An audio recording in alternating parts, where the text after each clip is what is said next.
শিরোনামে শুনছিলেন, মিথ্যা ঘোষণায় 90 কন্টেইনারের পণ্য আমদানির আড়ালে হাজার কোটি টাকা পাচারের যে অভিযোগ উঠেছে তাতে যোগ সাজশ ছিল আইএফআইসি ব্যাংক, চট্টগ্রাম কাস্টমস এবং বন্দরের কিছু অসাধু কর্মকর্তার।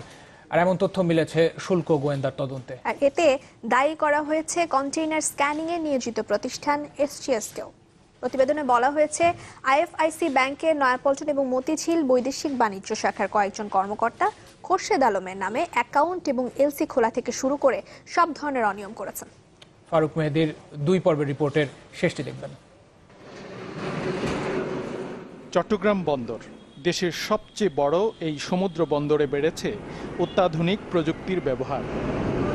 এরপরেও এখানে নীরবে ঘটে চলেছে মিথ্যা ঘোষণায় অবৈধ পণ্য আমদানি এবং এর আড়ালে মুদ্রা পাচার। তবে সব কিছু ছাপিয়ে দেশের ইতিহাসের সবচেয়ে বড় মুদ্রা পাচারের ঘটনা ধরা পড়েছে শুল্ক গোয়েন্দাদের তদন্তে।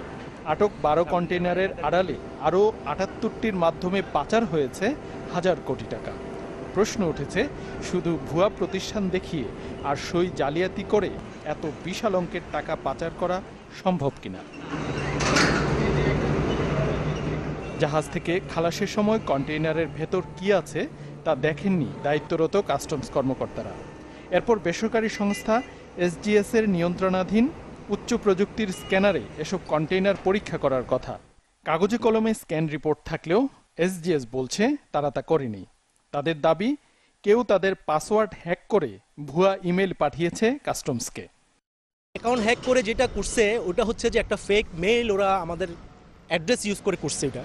কিন্তু ফেক মেইলটা কিন্তু আমরা যে গেটওয়েটা ইউজ করি অন্য গেটওয়ে থেকে কিন্তু ওই মেইলটা করা হয়েছে। কিন্তু আমাদের মেইলের যে বডি ছিল সাবজেক্ট, ওই সাবজেক্টটা দেখলেই কিন্তু বোঝা যেত যে কিন্তু এটা ওখানে যে ফেক করা হয়েছে এটা। স্ক্যান রিপোর্ট পাওয়ার পর গেট দিয়ে একে একে বেরিয়ে গেছে 78টি কন্টেইনার।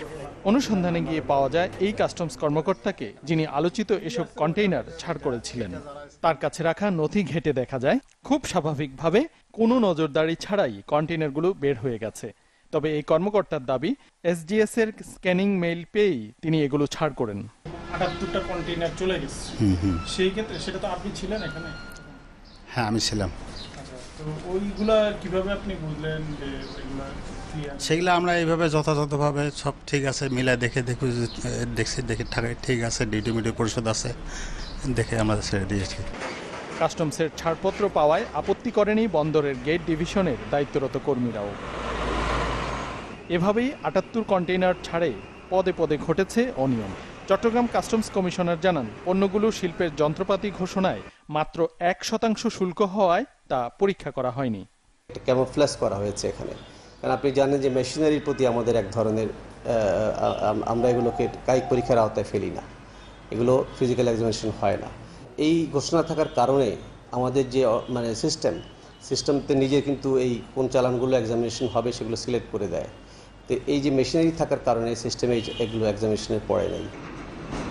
সবই আছে এই বন্দরে, উন্নত প্রযুক্তি, দক্ষ জনবল এবং যন্ত্রপাতি, তবে নেই দক্ষতা এবং কার্যকর নজরদারি। আর এই সুযোগে একটি পণ্য এবং মুদ্রা পাচারকারী চক্র শক্তিশালী হয়ে উঠছে। এবার অনুসন্ধান ঢাকায়। গন্তব্য আইএফআইসি ব্যাংকের নয়াপল্টন শাখা, যেখানে ভুয়া আমদানিকারক সাজিয়ে খোরশেদ আলমের নামে অ্যাকাউন্ট খুলেন সিনিয়র অফিসার মেহেদি হোসেন। ঋণপত্র খোলা, দেশে আমদানিকারক ও সিঙ্গাপুরের রপ্তানিকারক জমরাজ ইন্ডাস্ট্রিজ সম্পর্কে তথ্য যাচাই করার পুরো প্রক্রিয়ার সাথে ছিলেন একই শাখার কাজী নৌশদুজ্জামান। ব্যাংকে গিয়ে বক্তব্য জানার চেষ্টা করেও তাদের কারো হদিস পাওয়া যায়নি।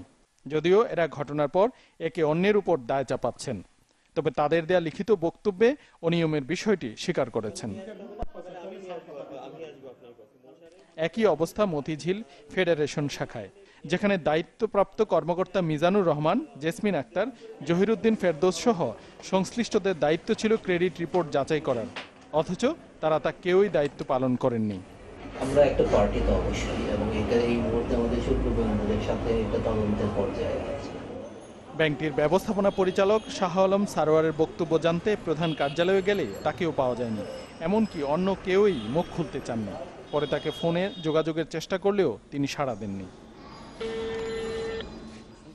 শুল্ক গোয়েন্দা অধিদপ্তর বলছে, পুরো কার্যক্রমটি রাষ্ট্রের বিরুদ্ধে একটি সংঘবদ্ধ জালিয়াতি, যা শাস্তিযোগ্য অপরাধ। ফ্যাক্টরি ইন্সপেকশন রিপোর্ট আছে, আমরা ফাইল থেকে আমরা পেয়েছি, সেখানে তারা দেখেছেন যে ফ্যাক্টরির অস্তিত্ব আছে, মেশিনারি এসেছে, অথচ মেশিনারি তো আসে নাই, আসছে তো মদ, সিগারেট। এই যে এত বড় একটা মানি লন্ডারিংয়ের ঘটনা ঘটল প্রায় 1040 কোটি টাকার, এটি তারা কেন নজরে আনলেন না, এই বিষয়টা কিন্তু আমাদের ভাবিয়ে তুলছে। আমরা এই বিষয়টা গভীর অনুসন্ধান করছি। ফারুক মেহেদি, চ্যানেল 24, ঢাকা।